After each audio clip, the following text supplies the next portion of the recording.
लाखों करोड़ों लोगों की आस्था के केंद्र तिरुपति तिरुमाला मंदिर को लेकर बड़ी खबर सामने आ रही है।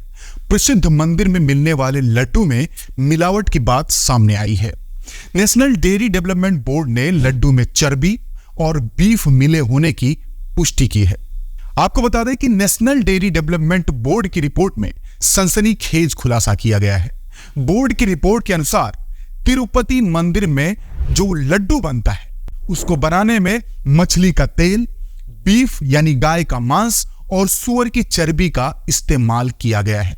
चौंकाने वाली बात यह है कि प्रसाद के तौर पर इन लड्डुओं का वितरण न केवल श्रद्धालुओं के बीच बल्कि भगवान को भी यह प्रसाद के तौर पर लड्डू चढ़ाया जाता था। जानकारी के अनुसार नेशनल डेयरी डेवलपमेंट बोर्ड की रिपोर्ट में तिरुपति मंदिर के लड्डू और अन्नदानम के सैंपल की जांच में सनसनीखेज खुलासा सामने आ चुका है। दूसरी तरफ तिरुपति मंदिर में प्रसाद के तौर पर दिए जाने वाले लड्डू को लेकर आंध्र प्रदेश में सियासी तूफान उठ खड़ा हुआ है। मुख्यमंत्री एन चंद्रबाबू नायडू ने वाईएस जगन मोहन रेड्डी को घेरते हुए आरोप लगाया कि पिछली वाईएसआर-सीपी सरकार में तिरुपति मंदिर में जो लड्डू का प्रसादम तैयार किया जाता था उसमें घी की जगह जानवरों की चर्बी का इस्तेमाल किया गया था और यह प्रसाद भगवान वेंकटेश्वर स्वामी मंदिर में आने वाले करोड़ों भक्तों को दिया जाता है। सीएम नायडू ने आरोप लगाते हुए कहा था तिरुमाला मंदिर के लड्डू में घटिया सामग्री का भी इस्तेमाल किया गया था और यह प्रसाद भगवान वेंकटेश्वर स्वामी मंदिर में आने वाले करोड़ों भक्तों को दिया जाता है। आपको बता दें, अमरावती में एनडीए विधायक दल की बैठक को संबोधित करते हुए मुख्यमंत्री चंद्रबाबू नायडू ने यह भी कहा कि लड्डू तैयार करने के लिए अब शुद्ध घी का इस्तेमाल किया जा रहा है और मंदिर में हर चीज को सैनिटाइज किया गया है। इससे गुणवत्ता में सुधार हुआ है।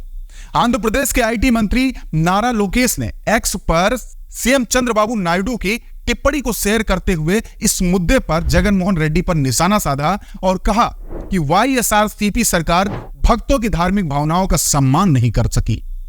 और नारा लोकेश ने लिखा कि तिरुमाला मंदिर में भगवान वेंकटेश्वर स्वामी मंदिर हमारा सबसे पवित्र मंदिर है और यह जानकर हैरान हूं कि जगन प्रशासन ने तिरुपति प्रसादम में घी की जगह जानवरों की चर्बी का इस्तेमाल किया। जगन और वाईएसआर-सीपी सरकार पर शर्म आती है जो करोड़ों भक्तों की धार्मिक आस्थाओं का सम्मान नहीं कर सके।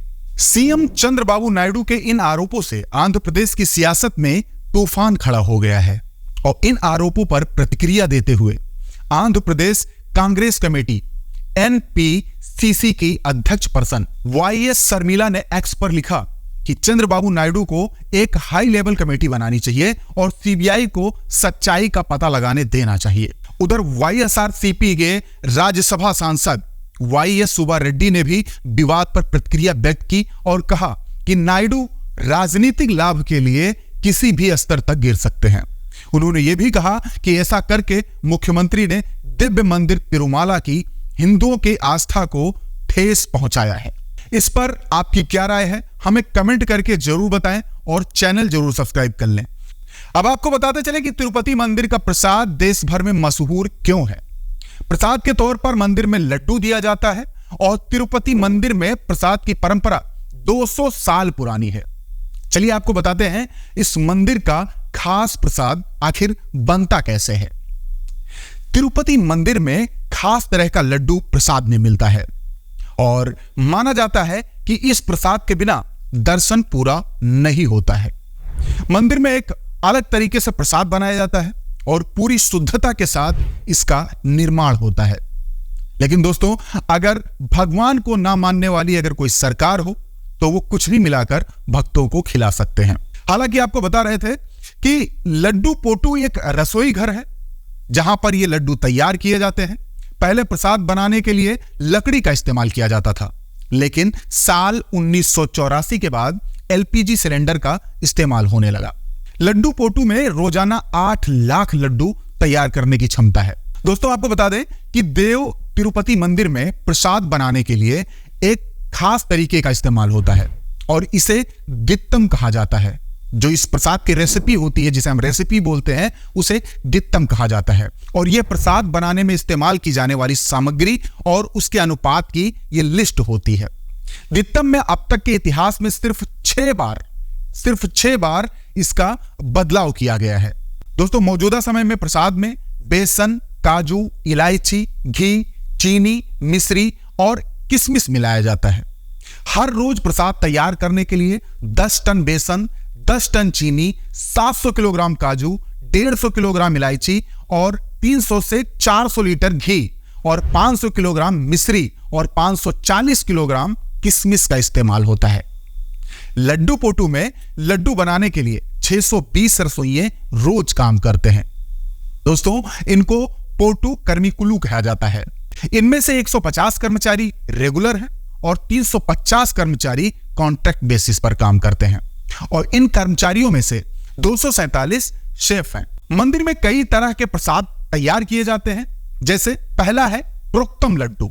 मंदिर में आने जाने वाले सभी श्रद्धालुओं को नियमित तौर पर यह दिया जाता है और इसका जो वजन होता है, इसका वजन 60 से 70 ग्राम होता है।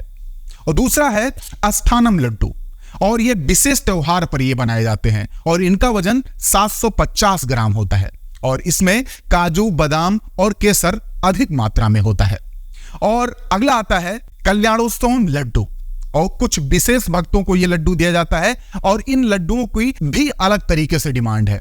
आपको बता दें कि तिरुपति मंदिर में प्रसाद देने की परंपरा 200 साल पुरानी है।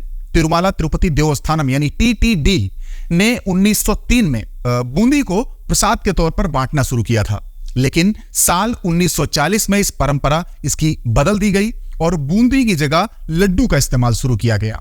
टीटीडी ने साल 1950 में प्रसाद में इस्तेमाल होने वाली सामग्री की मात्रा तय कर दी और साल 2001 में आखिरी बार द्वितम में प्रसाद का बदलाव किया गया था और जो आज तक लगातार लागू है।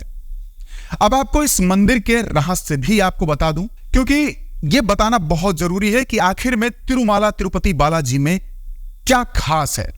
दोस्तों, तिरुपति बालाजी मंदिर के जुड़े कई सारे रहस्य हैं।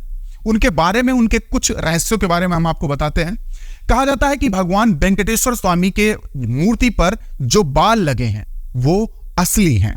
बाल हमेशा मुलायम रहते हैं और माना जाता है भगवान खुद यहां विराजमान है।